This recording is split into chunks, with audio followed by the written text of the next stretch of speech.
जम्मू कश्मीर में आए दिन यहाँ के जो पढ़े लिखे नौजवान और अनएम्प्लॉयड यूथ है उनके साथ खिलवाड़ होता जा रहा है और पहले भी होता रहा है और अब एक नया केस सामने आया है जहां पर फेक सिलेक्शन हुई है, अनड्यू फेवर किया गया है। पिछले 11 सालों से रिक्रूटमेंट प्रोसेस चल रहा है और 3 बार ये रिक्रूटमेंट प्रोसेस फ्रॉड निकला जिसमें इन्फ्लुएंशियल लोगों को और अपने चहेतों को लगाया गया। यहां तक कि एक ही जगह से कश्मीर के डिस्ट्रिक्ट से 5 सखे भाई जो है वो एम्प्लॉय लगे। अब इस सिलसिले में anti corruption bureau Jammu Kashmir की सरकार का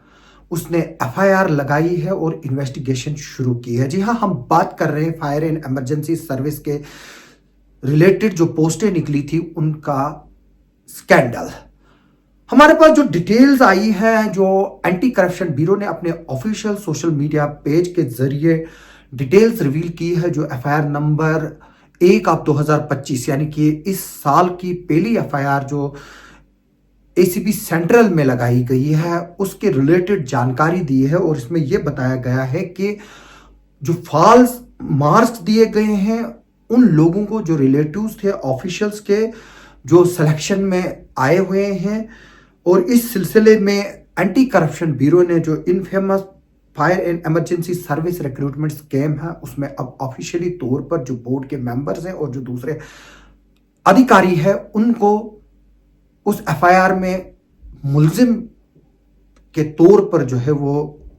डाला है। और एक बार फिर से ये साबित हुआ है कि जम्मू कश्मीर में रिक्रूटमेंट के प्रोसेसेस में कितने लूप होल्स हैं और जो अनएम्प्लॉयड यूथ्स हैं वो किस तरह से शिकार होते जा रहे हैं। मैं ये बात बता दूं कि जो एंटी करप्शन ब्यूरो ने जो डिटेल्स दी है उसमें ये बताया गया है कि जो प्रोब है वो ये बात साबित करता है कि इसमें कई ऐसे कैंडिडेट्स थे जिनको गलत तौर पर नंबर दिया गया है, यानी कि उनको जो नंबर मिले थे फाइनल लिस्ट में वो नंबर बढ़ा चढ़ाकर दिखाए गए थे। और इसमें मैं बता दूं कि ये शुरुआत होती है 2024 में इसकी इंक्वायरी की और इसी साल जो है वो इसमें जीएडी ने एक इंक्वायरी कमेटी की रिपोर्ट जो है उसको कम्युनिकेशन को लेकर एंटी करप्शन ब्यूरो को इंक्वायरी के लिए कहा था। मैं बता दूं कि 24/7/2024 को जनरल एडमिनिस्ट्रेटिव डिपार्टमेंट ने एक इंक्वायरी कमेटी की रिपोर्ट जो गवर्नमेंट ने कंस्टिट्यूट की थी, जो इरेगुलरिटीज के एलिगेशंस थे, सिलेक्शन प्रोसेस जो fireman oblique fire main drivers के रिलेटेड जो 2020 में लिस्ट सामने आई थी उसके रिलेटेड एक कमेटी जो गवर्नमेंट ने कंस्टिट्यूट की थी उसकी रिपोर्ट जो है वो आई थी और उसको एंटी करप्शन ब्यूरो को भेजा गया था क्योंकि उस इंक्वायरी रिपोर्ट में कई लूप होल्स और लैप्सेस पाए गए थे। उसके बाद गवर्नमेंट ने ये डिसाइड किया था, जो इंक्वायरी कमेटी ने रिकमेंड किया था कि इसकी इंक्वायरी जो है वो एसीबी से कराई जाए और इसमें क्रिमिनल इन्वेस्टिगेशन होनी चाहिए क्योंकि इसमें जो लोग मुलविस है उनके पार्ट से क्रिमिनल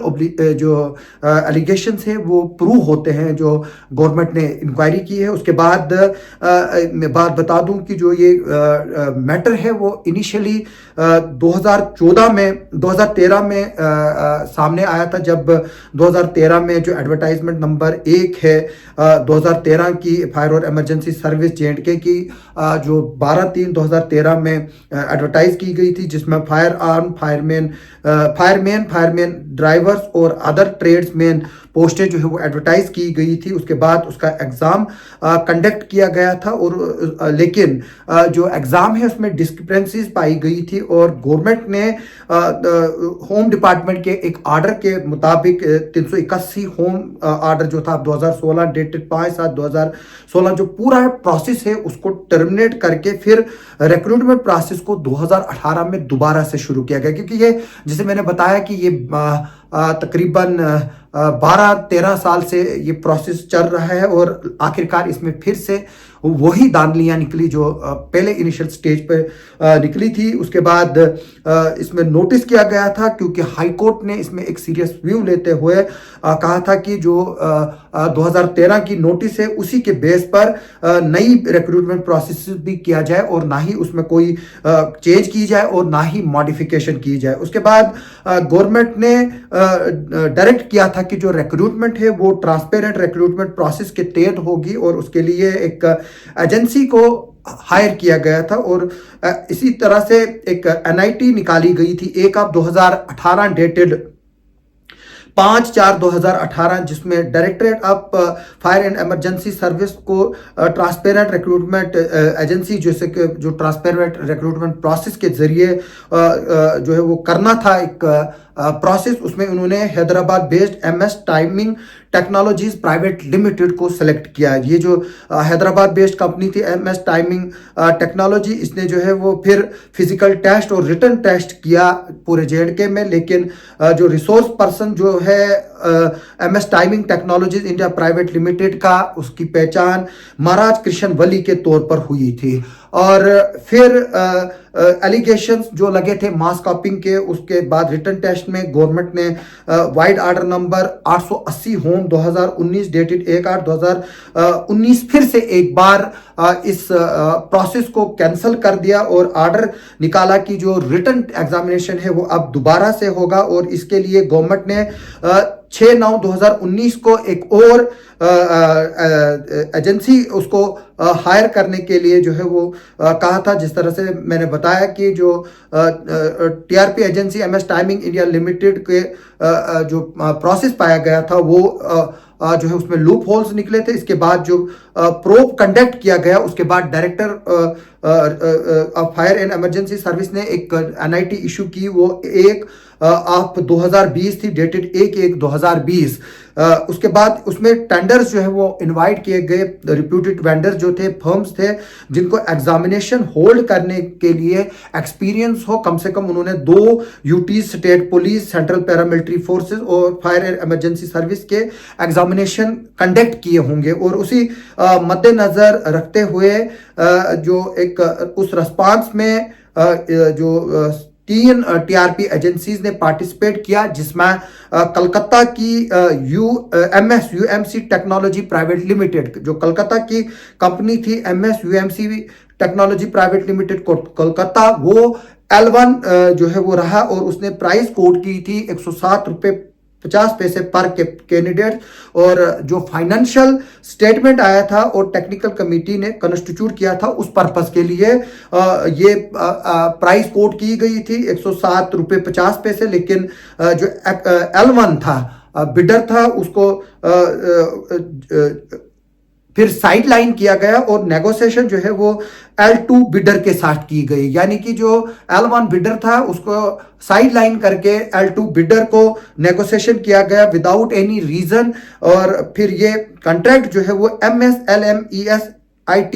लिमिटेड जम्मू है उसको दिया गया और उन्होंने प्राइस कोट की थी 179 रुपीज पर उनको ये दिया गया, जबकि L1 ने 107 रुपये 50 पैसे कोट किया था, जबकि L2 को ये फिर टेंडर 179 रुपीज पर कैंडिडेट दिया गया और उसने 185 रुपये पर कैंडिडेट कोट की थी, जो कोटेशन दी थी उस पर नेगोशिएशन करके उन्होंने 125 से उसको 179 रुपये लाया, 185 से 179 रुपये लाया। यानी कि जो L1 था उससे तकरीबन 72 रुपये 50 पैसे ये ज्यादा प्राइस थी। और मैं बता दूं कि इसके बाद जो इस L2 बिडर को चेयरमैन जो बोर्ड का था उसने परमिशन दे दी और उसको अप्रूव किया, जबकि जो MSLMES IT LLP जो जम्मू की है वो इनएलिजिबल थी और उसको जो है वो जुरिडिक्शन नहीं थी कि जो बोर्ड है कि वो L1 को इग्नोर करे। और अगर L1 को के साथ नेगोशिएशन करनी थी, अगर वो फेल होती और वो बैक ट्रैक करता तो उसके बाद दोबारा से टेंडरिंग प्रोसेस निकालना था, ना कि जो L2 है उसको के साथ नेगोशिएशन करनी थी। और इसके बाद में बता दूं कि इसके बाद एग्जामिनेशन हो गए और फिर सिलेक्शन लिस्ट निकली, जिसमें जो सिलेक्शन लिस्ट 3/10/2020 को इशू हुई और उसमें 690 कैंडिडेट्स, जिसमें 592 फायरमैन और 98 फायरमैन ड्राइवर्स को सेलेक्ट किया गया। White order number 823 of 2020 dated 4/8/2020 जो director of fire and emergency service oblique chairman जो बोर्ड का था उसने इशू किया था। इसके बाद यह भी सामने आया कि जो L2 बिडर है वो उसके पास कोई प्रूवन एक्सपीरियंस नहीं था और इसके ताल्लुकात जो है वो बताया गया कि जो नवंबर 2017 में फर्म थी महाराज कृष्ण वली की, वो इसमें जिसको पहले ही आउट राइटली रिजेक्ट किया गया था क्योंकि ये वहां पर करप्शन में इन्वॉल्व पाई गई थी,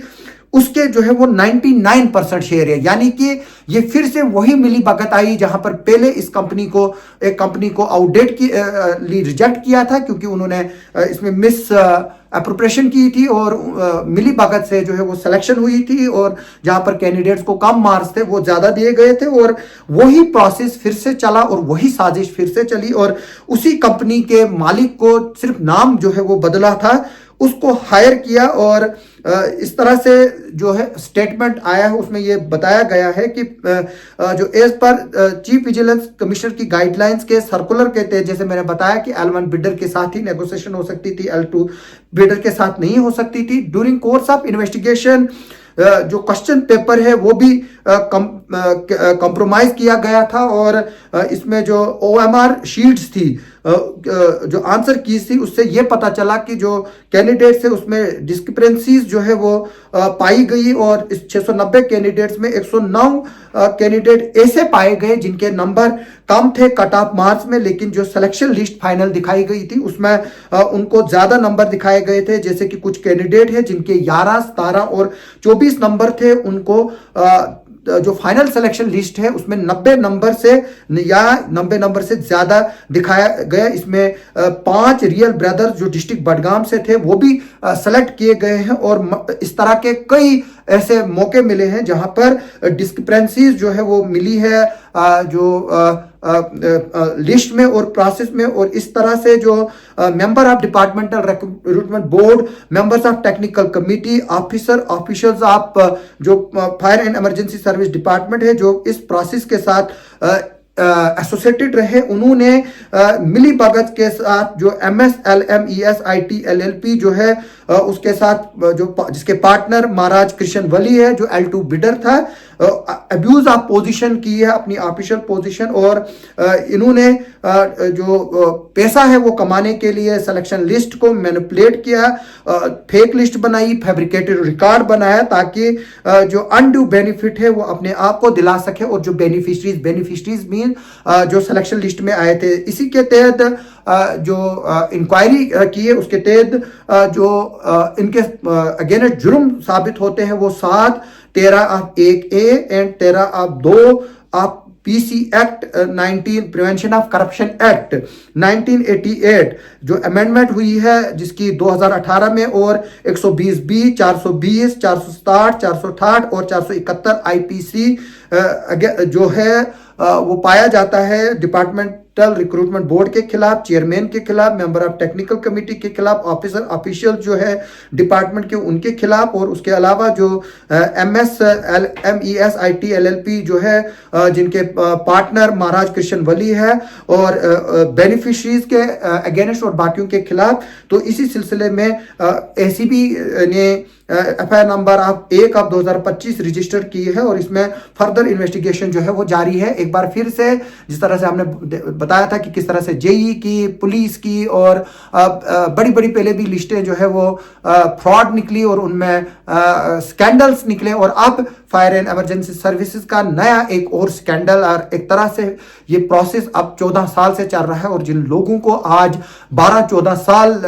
ड्यूटी करते हुए होने चाहिए थे, जो जेन्युइन लोग थे, आज भी वो नौकरी की तलाश में हैं और उनके साथ एक तरह से ये खिलवाड़ हो रहा है। जो भी इस एग्जाम में अपीयर हुए हैं पिछले 3-4 बार, हम